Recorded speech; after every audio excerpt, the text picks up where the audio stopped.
And I think one of the things I think a lot about is what it means to be pro kid.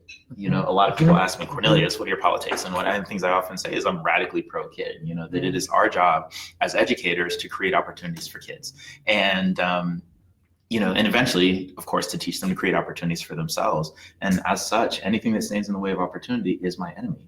And so it's just been really, really easy to be on the side of kids. Does this thing extend opportunity for more children? If it does, I'm with it. If it doesn't, I can fix it.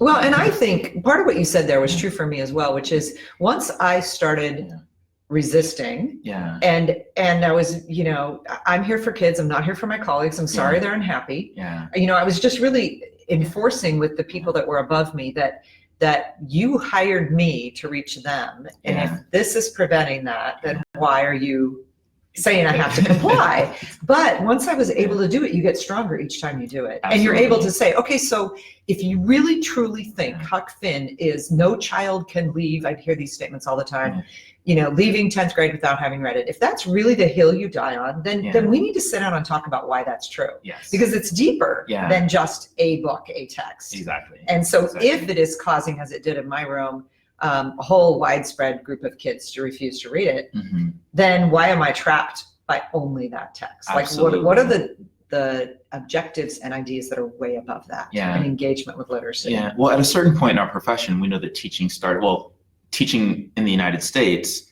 for many groups of people was a form of colonization. And I think it's important to remember that, because when we establish gatekeeping rituals like you must read Huck Finn before you move on, those are remnants of our original colonization, our original colonial mindset. And so this idea that even though I see this thing being bad for children, like I will enforce it because that's what the people a generation before me did, and so it's that uncritical look at our own work, I think, that makes so many of us complicit in the marginalization of children.